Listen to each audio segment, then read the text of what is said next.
삶과 죽음, 이 두 개는 사명과의 관계가 있습니다. 우리가 살아있다는 것은 아직 사명이 남아있다는 것이고, 죽는다는 것은 이제 사명을 다 마쳤다는 사실입니다.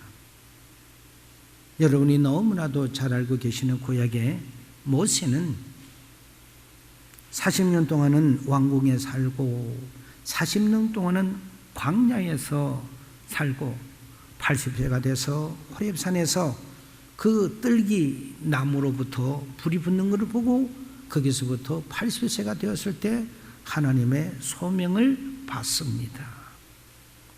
그리고 그는 40년 동안의 소명을 잘 사명으로 감당하다가 120세가 되어서 요단강을 동편에 두고 그 사명을 마치고 로보산에서 젖가꿀이 흐르는 가나안 땅을 바라보면서 그는 명을 다했습니다. 그의 나이는 120세였지만은 말씀에 의하면 눈도 흐리지 아니하고 기력도 쇠하지 않았다고 신명기 34장 7절에 그렇게 말씀을 하고 있습니다. 모세는 늙어서 죽은 것이 아니라는 것이지요. 사명을 마쳤기에 그 사명을 다한 목세를 하나님께서 그를 하늘나라로 부르셔서 하나님께로 간 것입니다. 마치 십자가에 달려서 사명을 다하신 우리 예수님처럼 이제 다 이루었다 라고 말씀하신 예수님 같이 사명을 다 이루게 하시고 하나님의 그 부르심으로 모세는 천국으로 갔습니다. 그렇다면 우리는 여기서 소명과 사명이 무엇인지, 소명과 사명에 대해서 우리는 살펴보고 넘어가야 할 것입니다. 첫째, 소명은 부르심입니다. 둘째, 사명은 보내심입니다. 부르고 보내는 것입니다. 즉 소명은요, 부를 소를 쓰는 겁니다. 그리고 명은 목숨 명자를 쓰는 겁니다. 그래서 부르심의 명을 다하는 것입니다. 사명은 그 사자는 일할 사자를 적는 것이죠. 일할 사의 목숨명입니다. 다시 말해서 부르심의 사의 목숨명을 쓰니 부르심을 다하는 목숨이라는 뜻입니다. 사랑하는 여러분, 모든 일에는 이 세 가지 종류가 있다고 합니다. 첫째는 자신을 위하여 일하는 것이 있고요, 두 번째는 일 자체를 위해서 일하는 것이 있고요, 셋째는 하나님을 위하여 일하는 자입니다. 그렇다면 정말 하나님을 위하여 일꾼 된 자, 나는 심부름을 받고 태어난 생명이다 라는 사명감을 느껴야 하는 것이지요. 하나님이 나를 불러주셨기 때문에 불러주시는 그 은혜를 통하여 자신은 소명을 받았고요, 이제 그 소명을 받았으니 그 부르심을 받아서 이제 보내는 자는 은사를 통해서 사명감을 갖고 가는 것입니다. 그래서 우리는 그를 통하여 사명적 인간이라고 표현합니다. 여러분, 이 소명을 통해서 보면요, 회사에서는 작은 심부름을 이렇게 하는 사람을 두고 우리는 과거에 소사라고 표현을 했지요. 학교에서도 소사가 있었습니다. 이 소사는 부를 소의 일사자를 쓰는 겁니다. 부름의 일을 하는 사람이지. 또 급한 일을 하는 사람은 급사가 있었고요, 비밀 같은 이런 심부름을 하는 사람은 밀사도 있었습니다. 특별한 심부름을 하는 사람은 조금 전에도 표현했지만은 특사가 있었다는 것입니다. 공적인 심부름을 하는 사람은 우리는 뭘까요? 공사라고 표현합니다. 또한 심부름을 받은 신하는 사신이라고 부릅니다. 심부름을 받은 그 제자는 사도라고도 표현을 합니다. 하나님의 심부름꾼은 천사입니다. 그렇다면 우리의 사명은 무엇일까요? 하나님께로부터 받은 우리는 그 심부름, 너는 뭘 하라고 주신 그 사명, 사명장은 하나님의 심부름꾼입니다. 하나님의 심부름꾼은 하나님의 일을 하기 위하여 죽고 하나님을 위해 사는 것입니다. 이것이 목숨의 명자를 섰던 것입니다. 고대 중국 전국시대에 유방이 그 천하장사란 황후와 싸움을 할 때였습니다. 유방의 그 부하 장수 중에 번개라고 하는 사람이 있었습니다. 번개가 이끄는 이 부대가 황후의 부대에 포위가 되어서 일촉촉발의 위기를 맞고 있는 그런 처지에 놓였었습니다. 번개는 자신에 대한 전령을 통하여 육군에게 우리가 지금 처해 있는 이 위급한 상황에 정보를 함께 주면서 구원을 요청하도록 명령을 하였습니다.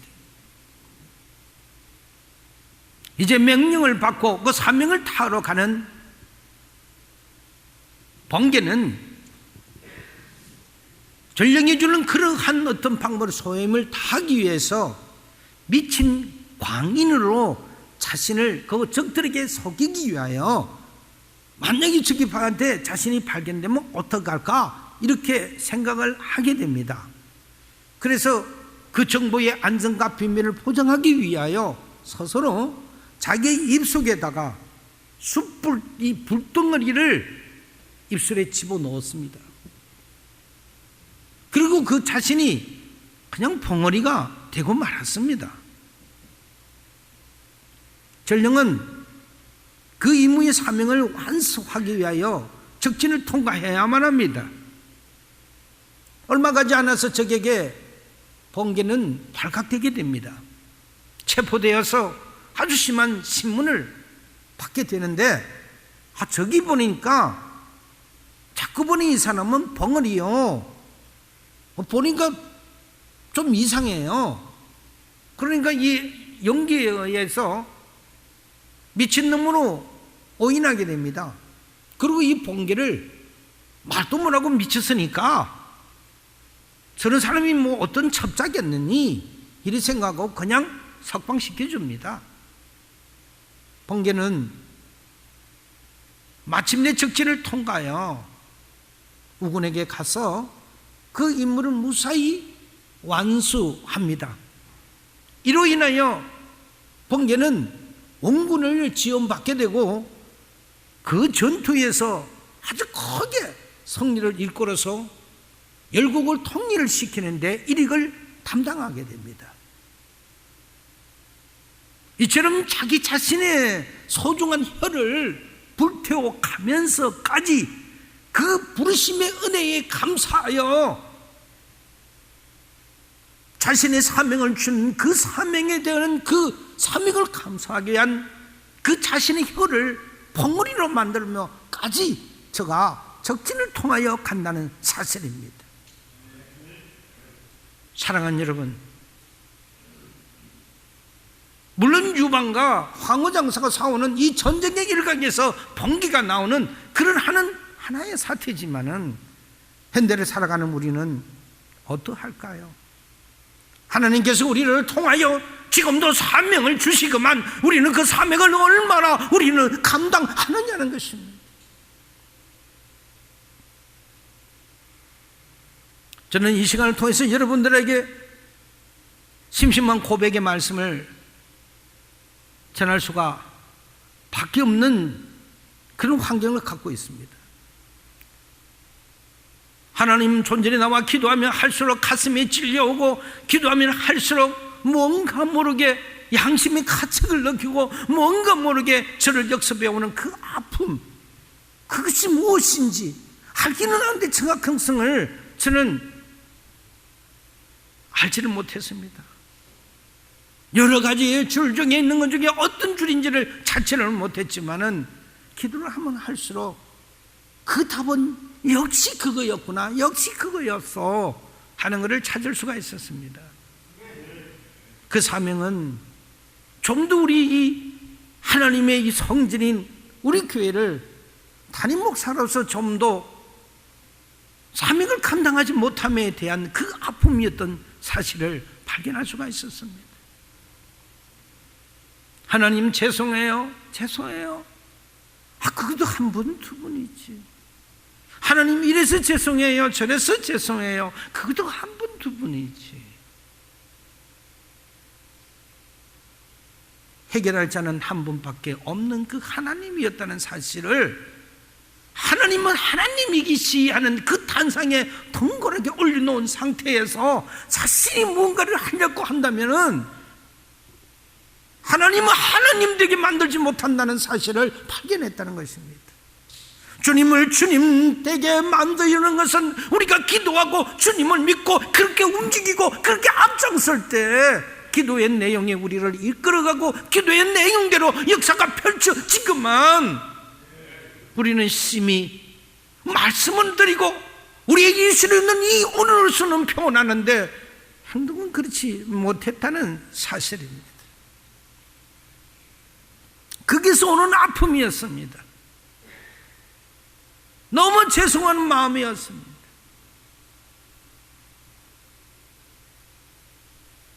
달라져야 합니다. 담임 목사님 저부터 달라져야 합니다. 그럼 달라져야지요. 이유는 없는 거예요.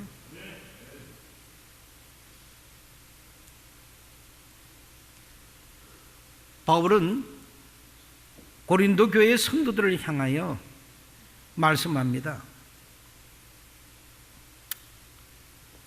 그러므로 나는 다른 박질하기를 향방 없는 것 같이 아니하고 싸우기를 허공을 치는 것 같이 아니하여,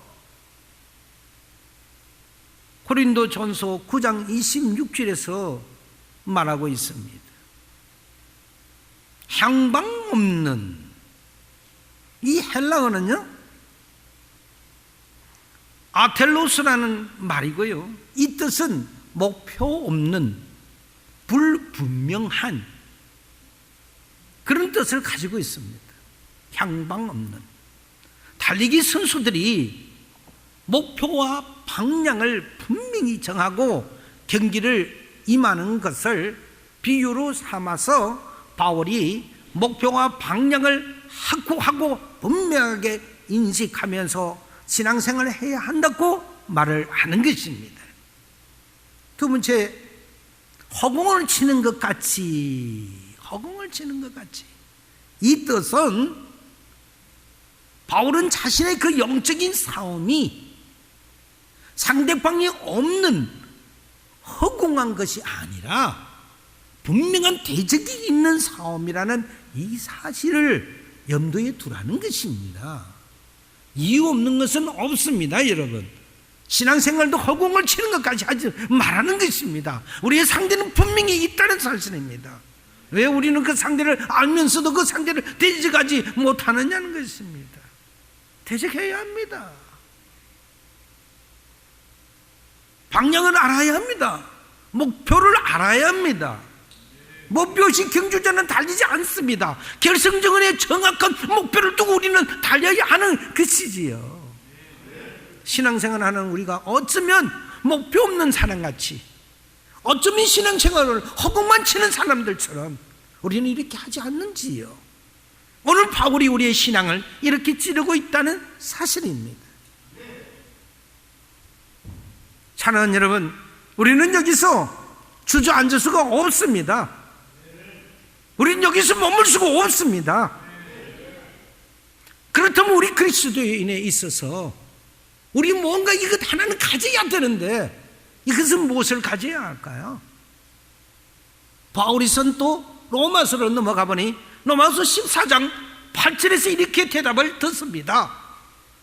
살아도 주를 위하여 살고 죽어도 주를 위하여 죽나니 그러므로 사나 죽으나 우리는 주님의 것이로다.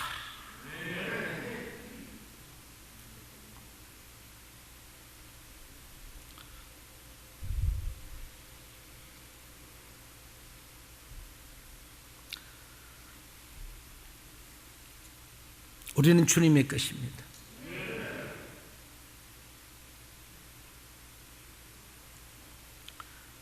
마음이 아파하고 찔림이 있어도 분명한 사실은 하나님 아버지니 그분이 계시기에 나는 주님의 것이지요. 근데 나의 자신은 나의 것으로 생각하는 그런 이기주의를 가지고 우리는 신앙생활을 한다면 아버지를 바보로 만드는 것이죠. 아버지를 아버지 되게 만들지 못한다는 사실이에요. 해결할 분은 아버지밖에 계시지 않습니다. 때로는 우리는 자기를 위해서 일하고 돈 벌고 출세하고 성공하는 것은 자기 외에 다른 사람에게 아무런 유익이나 그런 건 도움을 주지 못합니다. 역시 자기를 위해서 일했기 때문이지요. 그러나 주를 위해서 사는 사람들은 그들이 무엇을 하든지 무엇이 되든지 무엇을 가지든지 남에게 유익과 득을 베풀게 되는 것이며 오직 삶의 목표를 사나 죽으나 주를 위하여라는 그 물음에 항상 자기 자신을 저울 위에 올려놓고 살아가야 하는 것입니다. 우리도 그렇게 살아가야 하는 것입니다. 오늘 세례를 받는 분들과 우리 성도님들은 이러한 사명이 나에게 있는지를 살펴봐 주시기를 바랍니다. 소명은 부르심이라 했어요. 이유 없이 부르신 거예요. 불러주신 거예요. 소명과 부르심을 받은 사람의 이 소명을 받고 이제는 은사를 통해서 나에게 사명을 주시는 것이죠. 그래서 소명과 사명은 보내심을 받았다 했으니까 소명과 사명은 그 불가강의 관계에 있다고 초독에 그렇게 말씀을 올렸던 것입니다. 사랑하는 여러분, 은혜란 자격 없는 자에게 조건이 주어지는 것이 그것이 은혜지요. 그것이 하나님의 선물이지요. 하나님은 우리를 은혜로 불러주셨습니다. 저와 여러분은 은혜로 불러주셨어요. 그리고 우리를 그 은혜로 불러주신 그분이 우리를 구원까지 해주셨어요. 그리고 그분이 우리를 마른 자리 진자리 가려가면서 그 인생을 통하여 우리를 이끌어 가주시는 겁니다. 그래서 우리는 더욱더 감사해요. 이제는 우리 감사로만 갖고 앉아있을까요? 감사받았으니까 그냥 감사해요만 앉아있을까요? 일어나 너희는 빛을 발하라. 너희는 나팔을 불러라. 세상 사람이 죽어난 그들을 향하여 너희가 받은 그 복된 소식을 너희는 전하라는 것입니다. 이게 사명이라는 것입니다. 은사로 우리는 사명을 감당하라는 것입니다. 신약의 27권 중 바울은 13권을 장장 13권을 바울이 서신서를 적었습니다. 그 서신서의 첫 구절에 나오는 말씀이 바로 소명에 대하여 언급하고 있다는 사실입니다. 바울 사도는 로마서 1장 1절에서 다음과 같이 말을 하고 있습니다.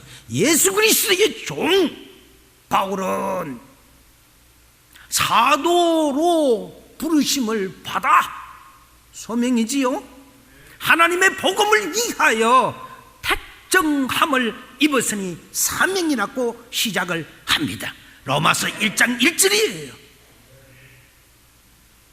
바울이 사도가 된 것은 자신의 뜻이 전혀 아니지요. 순수하게 다메섹 성상에 예수 믿는 사람을 체포로 가다가 그 예수님의 강한 빛으로 인하여 만에서 낙마하게 되고, 그로부터 봉사가 되게 되고, 그로부터 자신 눈을 뜨게 되는 아나니아라는 그분에 의해서 만났기 때문에서, 아, 예수님이 나를 부르시고 예수님 나를 이렇게 소명하셨구나 하는 것을 바울이 깨닫게 되는 것입니다. 깨닫고 나서 그는 인생이 달라졌습니다. 소명을 받았으니 사명자로 달라져서 소명을 받은 자로 이제는 자신의 모든 것을 포기하여 그는 오직 복음을 위하여 자기 자신을 전폐하면서 나갔던 사실입니다. 세상의 부귀 영화가 세상에 가지는 물질과 모든 권력은 배설물과 같이 봤던 사실입니다. 부름받은 바울은 열방을 위한 그 선교사로 보냄을 받습니다. 사도행전 9장 15절에 보니까 주께서 이르시되 가라 가라, 이 사람은 내 이름을 이방인과 그리고 임금들과 이스라엘 자손들에게 전하기 위하여 택한 나의 그릇이라고 표현하여, 오늘 본문의 말씀입니다. 우리 모두는 택한 그릇입니다. 우리 모두는 사명자들입니다. 우리 모두는 소명을 받아서 사명자로 이제는 거듭났던 우리들 자신입니다. 하나님의 은사로 여러분들에게 각양각색의 은사를 주셨던 사실을 여러분들은 발견하셔야 합니다. 그 은사는 각양각색이 다를 것입니다. 그러나 믿는 사람들은 누구든지 부름을 받았던 사람은 보냄을 받았으니까, 하나님 아버지는 전지전능 아버지는 우리에게 사명을 부여해서 보내시는 것입니다. 예수 믿는가가 예수 믿기 전과 본격적인 행동에 뭐 어떤 문제가 나에게 달라지고 변화되었던가를 깨달아야 합니다. 우리는 그래서 자신을 들고 우리가 볼 때 나는 가장 잘할 수 있는 것이 무엇인가? 나는 이것을 하면 가장 어떤 것을 하면 나는 행복함이 있을까? 그래서 이거를 하면 남들보다 행복해지는가? 이걸 하면 남들보다 좋은 성적을 거둘 수 있는가? 이것이 사명이란 것입니다.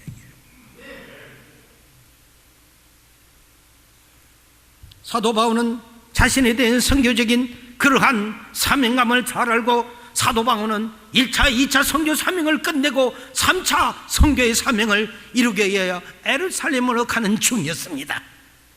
그러나 그는 그 걸음이 3차 걸음은 깊은 걸음이 아니었습니다. 밀레도에 있는 그 에베소라는 그 장로들에게 그는 고별 설교를 하고 떠나는 그 자신은 그 예루살렘에 도착하게 하면 기다리는 것이 환영이 아니라 오히려 그를 결박과 환란으로 체포하기 위하여 체포조가 기다리고 있었다는 사실을 바울은 자신이 알았습니다. 그러나 바울은 내가 달려갈 길과 주 예수께 받은 사명, 고 하나님의 그 은혜의 복음을 증언하는 일을 마치려 하면은 내 생명조차도 조금도 귀한 것을 여기지 아니하겠노라고 사도행전 20장 24절에서 밝히고 있습니다. 사랑하는 여러분, 우리의 고백이, 우리의 신앙이 고백이 그렇게 되어야 하는 겁니다. 세상이 아무리 지금 코로나로 인하여 어렵고 힘들어도 하나님의 역사는 잠식될 것입니다. 하나님 우리의 눈길만 한번 줘도 모든 것은 정리될 걸로 믿습니다. 하나님이 신호를 줄 때는 뜻이 있으세요. 뜻없이 하나님 주신 거는 성경 어떤 거를 찾아봐도 없어요. 모든 게 다 뜻이 있다는 것입니다. 우리가 그걸 뜻을 깨닫지 못하고 있다는 사실이죠. 인류가 깨닫지 못하고 있는 거예요. 인류는 깨달아야 합니다. 왜 코로나가 19가 왔는지 깨달아야 하는 겁니다. 우리가 깨닫는 자에게 복이 있을지어다. 깨달은 자가 없을지어다. 깨달은 자가 앞장설지어다. 이 세계를 이끌어 갈지어다. 지도자가 될지어다. 하나님은 깨닫는 자에게 복을 내리시고 깨닫는 자를 서서서 하나님은 리더자로 세우셨던 것입니다. 우리의 사명은 복음을 증거하는 일이란 곧바로 좋은 소식, 그 좋은 소식은 The Good News지요. 기쁜 소식이죠. 복된 소식이죠. 무엇이 그렇게 좋은 소식인가요? 예수 그리스도께서 우리를 죄에서 구원할 자, 우리의 모든 인류를 구원할 자가 그분이시라는 것입니다. 그분을 통해서 우리는 구원받았기에 그 기쁜 소식을 우리는 전하는 것이지요. 전도하는데 여러분 어렵게 생각하십니까? 여러분의 모든 것을 가문 이스라엘에서 언유법, 미화법 다 섭소.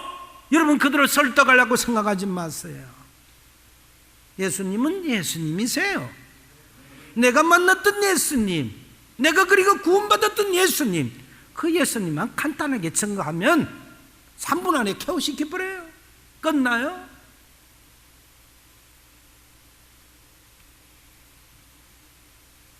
삼 주 전에 한 부부를 만났습니다.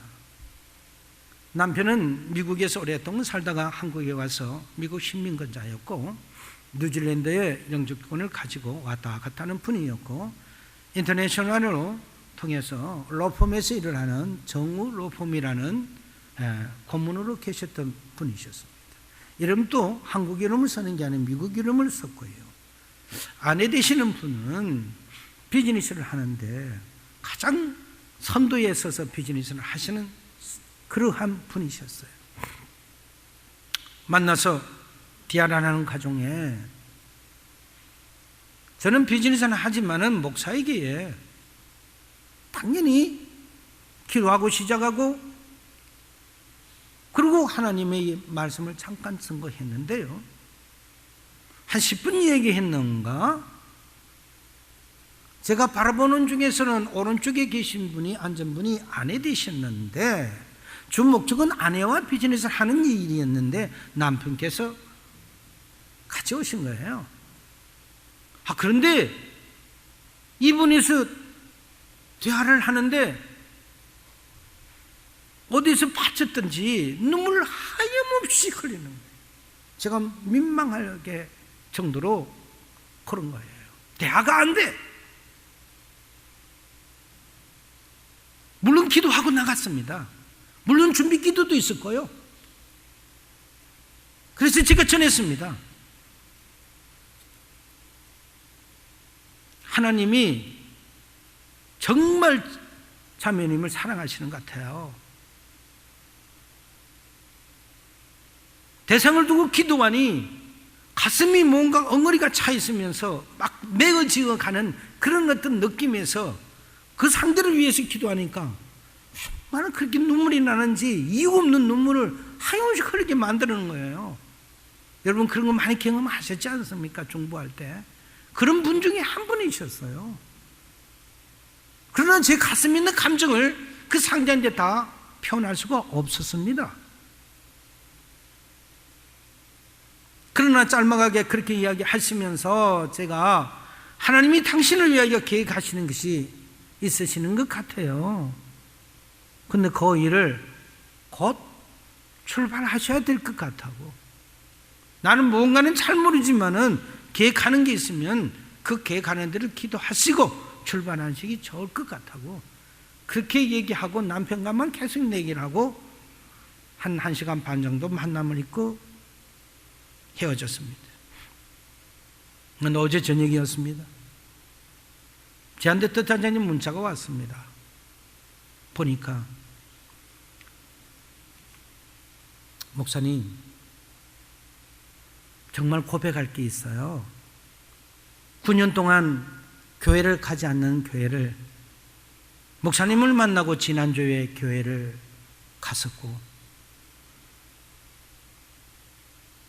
그 교회가 어떤 교회인데 대해서도 잘 모르지만은 찬양을 하는데도 눈물의 강을 흐르고 말씀을 전한 내용 어떤 말씀인지도 귀에 들어오지 않을 정도, 예배 시간 1시간 20분 내내 울어서 눈이 퉁퉁 부었다고.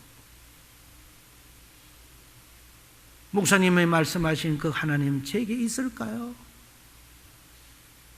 저를 정말 사랑하실까요?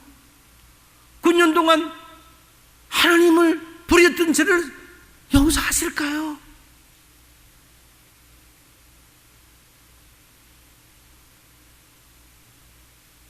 그는 다시 돌아왔던 겁니다. 우리가 전함이 요청한 말을 통해서 전한다고 해서 그것이 통함이 있고 그것이 전도가 아니라는 사실을 다시 한 번 더 깨달을 수가 있었습니다. 아마 영향력 있는 인플루언서의 그 사람은 아마도 앞으로 많은 분을 자기가 다시 만났던 그 예수님 아마 간증하면서 수많은 사람들을 전도할 걸로 그렇게 봅니다. 물론 그렇게 또 중보할 거예요.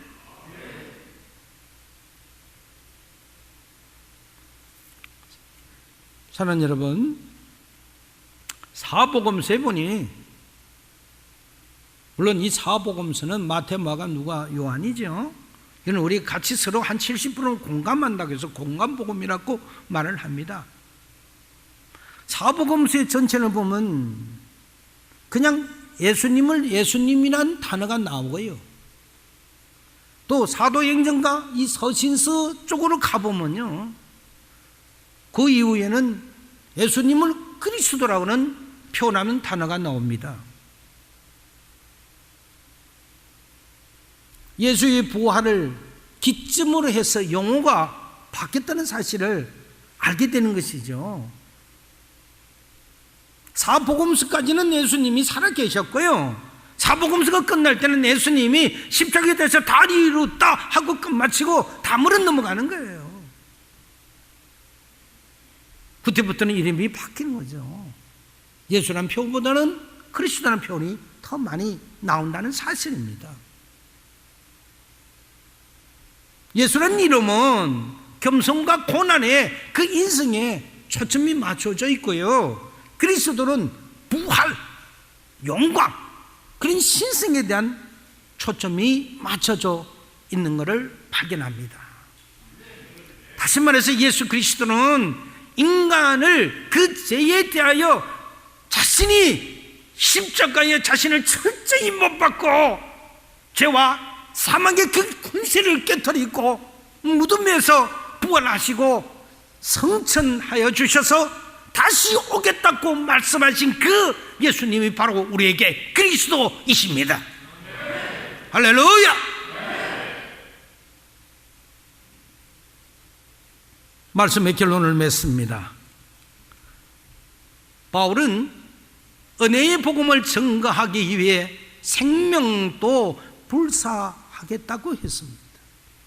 인생은 살아야 될 이유와 죽어야 될 이유가 동일해야 합니다.